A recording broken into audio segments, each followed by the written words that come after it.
Charlotte with Blessings Craft Therapy with another project. Friends, let's make a smushed can door hanger and let's think spring about it. Okay, so here's I think it was from tomatoes.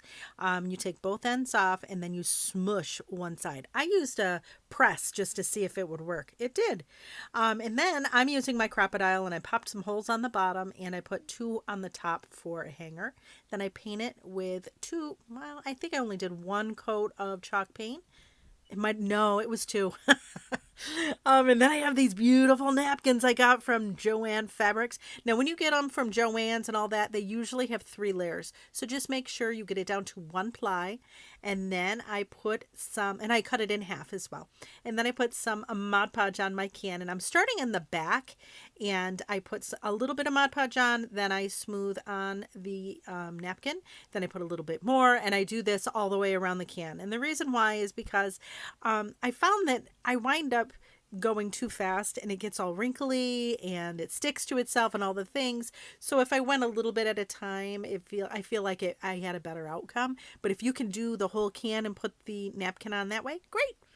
And I'm just smoothing this out. I'll be honest with you, I almost didn't want to put Mod Podge on top because I love that matte finish. But I did it anyway. So you'll see here the back, there was I had to splice in another piece of napkin, but this was the back, so we were okay. And again, I put a top coat of the Mod Podge on. I was really close. I almost didn't do it. That matte was just so pretty, but I wanted to make sure that it's held up, so I put a top coat on. Once it dried, I then sanded off the excess.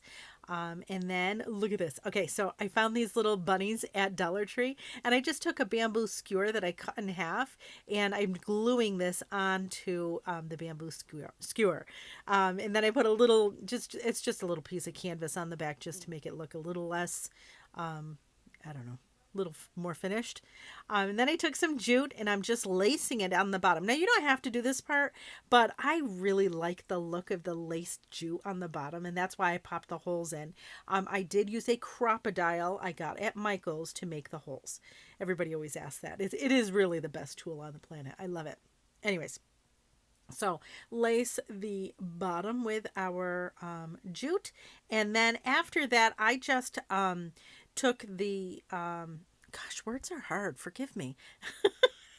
All I did was take the jute that was still on that embroidery needle and I just snuck it through. And yeah, I left the jute long. It didn't matter because we're going to put some floral foam and some florals in it. So I wasn't worried about it. So there you go. Ta-da! Super cute, right? Okay. And then I put a hanger on it as well. And I doubled it, but you don't have to. And as mentioned, I put some floral foam in. I glued it, and then I put some florals in it. There's that little bunny I put in. And then I actually did the same thing with the stick with a little messy bow. And are you kidding me?